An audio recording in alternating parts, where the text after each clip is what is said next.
आपने देखा होगा टीवी पे, टेलीविजन पे भी महाभारत आता है। तो एक दिन अपने कमरे में एकांत में शकुनी बंद है और अपने आप से ये शकुनी ये कह रहा है अपने आप से कि शकुनी हार चाहे कौरवों की हो चाहे पांडवों की, लेकिन तेरी जीत जरूर हुई। क्यों? कि वो पांडव का हस्तिनापुर का विनाश चाहता था। उसी समय दुर्योधन को समझा दिया जो पागल मत हो जाना, इन 5 ही गांव में सब आ गए।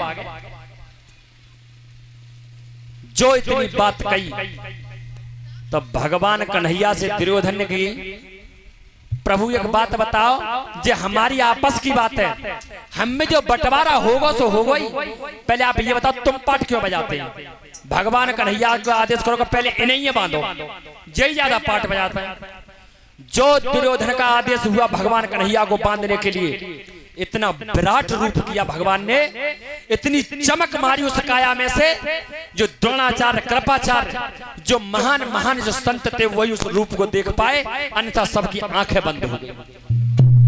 उसी समय भगवान कन्हैया ने अपने रूप को समेटा और कहा, दुर्योधन अब तुम तैयारी करो, युद्ध होगा। जब भगवान कन्हैया जब वापस लौट करके आए और पांडवों से भी कहा है कि तुम युद्ध की तैयारी करो। इधर दोनों तरफ जब युद्ध की तैयारी हुई है तो इधर भीष्म पिता ने कहा है दुर्योधन से, बेटा जब इस बुरे कर्म पर पैर पड़ा है लड़ाई पर, तो किसी ज्योतिष को बुलवाकर ये तो पूछ लो कि इस युद्ध में विजय कैसे होगी। तो आज दुर्योधन ने कहा प्रभु ये बाबा किन से पूछें? तब भीष्म पिता ने कहा कि तुम सहदेव के पास चली जाओ। दुर्योधन से सहदेव के समान इस ज्योतिष विद्या में कोई नहीं। दुर्योधन की प्रभु उन तो हमारी लड़ाई होगी, वो हमें बता देंगे।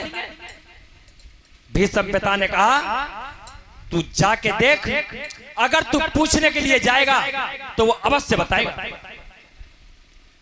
तो आज जब दुर्योधन चला है सहदेव के पास में, जब सहदेव पूजा करने से हटने के बाद में, और तब कहिए दुर्योधन को जैसे ही देखा, देखने के बाद तब दोनों हाथ जोड़े, तब सहदेव ने कहा, अरे भैया कैसे आना हुआ? दुर्योधन ने कहा, भैया तुम्हें पता है महाभारत की लड़ाई छिड़े जा रही है, तो तुमसे ये पूछने आए हैं कि विजय कैसे होगी इसमें। तो आज बोले कि जब देखो इतना हस्तक्षेप नहीं किया है, खूब पता था सहदेव को कि हमारी लड़ाई इनसे होनी है, लेकिन जब पूछने के लिए आए तो फिर छिपाया नहीं और बोले क्या है सहदेव दुर्योधन से अपनी ज्योतिष को उठाया है, और ज्योतिष को उठा करके बोले क्या है सहदेव, भैया दुर्योधन भैया सुनो मेरी ज्योतिष क्या कह रही है। अरे सुनो ऋषि दे ध्यान, अरे बोले रहो छोटो सो पंडा,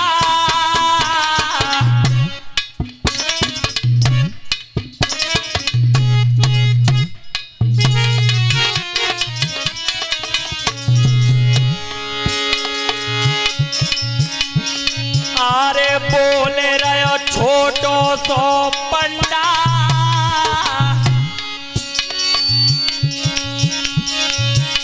बाई की है जाए जीत गाड़ी दे मावस में झंडा, बाई की है जीत गाड़ी दे मावस में झंडा, बाई की है जीत गाड़ी दे।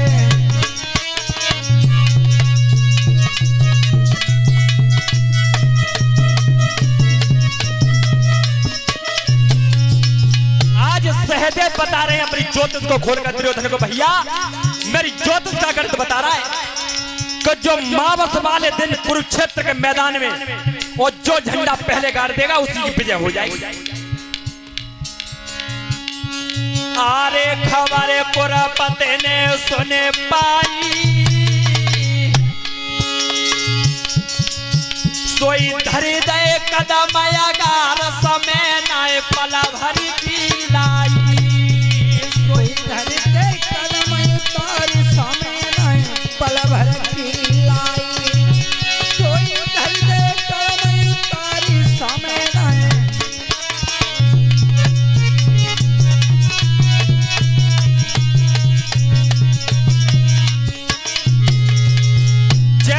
दुर्योधन ने सुना कि जो अमावस्या वाले दिन झंडा जो पहले गाड़ देगा कुरुक्षेत्र के मैदान में वही जीत जाएगा।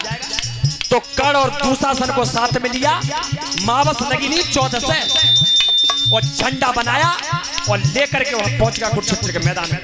और इधर धर्मराज कह रहे हैं किससे? अर्जुन से, अरे महाभारत को समर छिड़ोए और भैया सुनियो ध्यान लगाए, अरे काऊ ज्योति सकून ले बोलाए कि अपनो ले गढ़ तो लगवाए।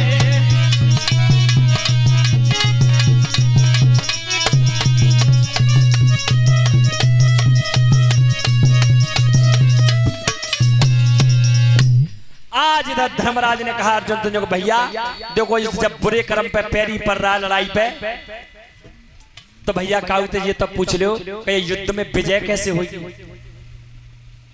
तब अर्जुन ने कि भैया किना को पूछे कि देखो सहदेव जो छोटा भाई है इसके समान ज्योतिष विद्या में कोई नहीं, इसी को पूछ लो। आज उसी समय जैसे ही भीमसेन गए पूछने के लिए, भीमसेन ने भैया सहदेव अपनी ज्योतिष को उठाकर ये बताना कि इस महाभारत की लड़ाई में विजय कैसे होगी हमारी। देखो कितने बड़े धर्मधारी थे।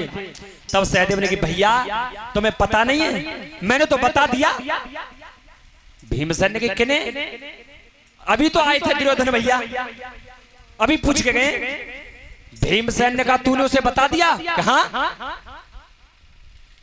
भीमसेन ने कही गुस्सा तो ऐसी आ रही है कि बाद लड़ाई को पहले बाद में देखो पहले जाई थे सिल्ट और ने को कस के गदा मार दे तो मत जागो बचेगो नहीं।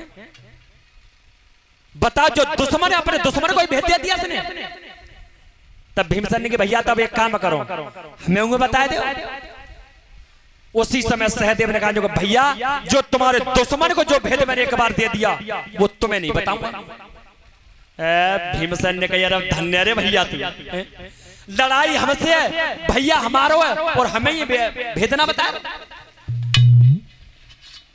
सहदेव ने कहा लेकिन भैया एक अकल बता रहा हूं, इससे तुम्हें भी पता लग जाएगा इस महाभारत की लड़ाई में जीत कैसे होगी। तो मैंने कि बता कि एक बिन पानी का आदमी देखो जिसके शरीर में पानी ना हो और उसे मार करके और झाड़ी में रख देना, तो उसे शाम को स्यार खाने के लिए आएंगे। स्यार जानते हो?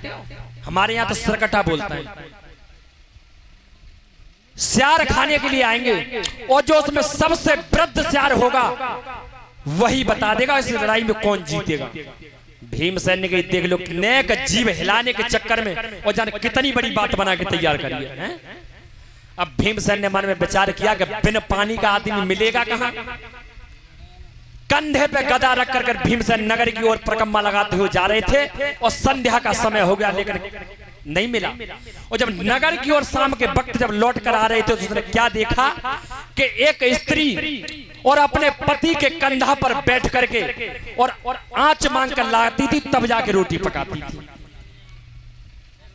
तो एक दिन उसका पति लेट हो गया और पानी नहीं भर के लाया, तो वो कर्म कौंधा करती अपने पति का कान पकड़ करके और क्या करती है बेटा आरेंद्र, अरे पकड़ पिया को कान और पीठ पे बैठ गई। अरे पकड़ पिया को कान पीठ पे बैठ गई। अरे पकड़ कंठ को कान पीठ पे बैठ गई।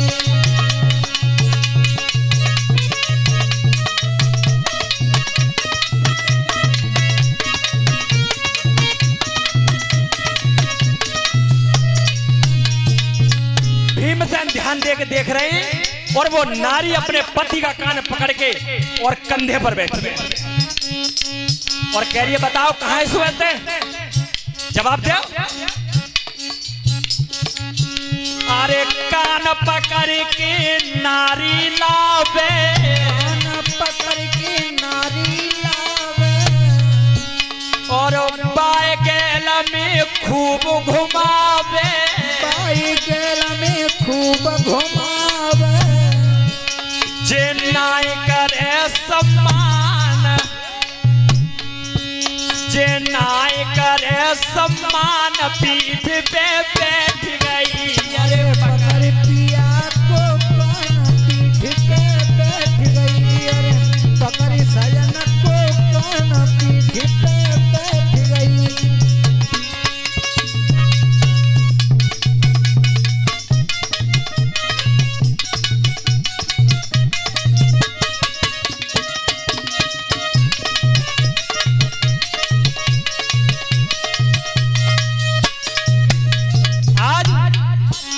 जैसे कान पकड़ के लारी दूध घुमा रही थी, भीमसेन ने मन में सोच लिया कि इससे ज्यादा बिना पानी का कहां है? जिसके जीते जी पति के कंधे पर और स्त्री बैठ के कान पकड़ के इसे और मार रही है और घुमा रही है, तो इसके अंदर पानी कहां है? तो आज भीम कर्म कौन सा करते हैं भीमसेन? अरे खेच के लात कमर में मारे, खेच की लात कमर में मारी। आज भीमसेन ने जो लात मारी तो जो उनकी घरवाली थी वो तो गिर गई एक साइड में, और वो उठा करके कंधा पे धर ली भीमसेन ने। बानी की भैया हमें कहां ले जा रहे हो? बालक भूखे बैठे पानी ना आयो।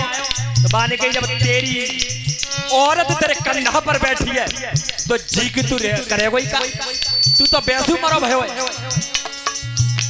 जो भीमसेन ने ले जा करके और जंगल में जो छाती पे घोटू मारा है, जाके तुरंत लेकर गए प्राण,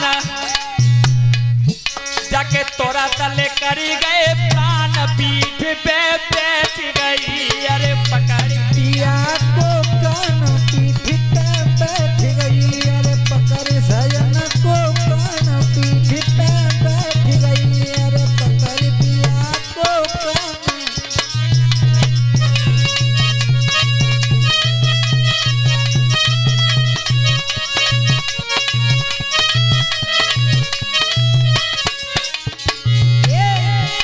अरे पकड़ पिया को कान पीठ पे बैठ गई। अरे पकड़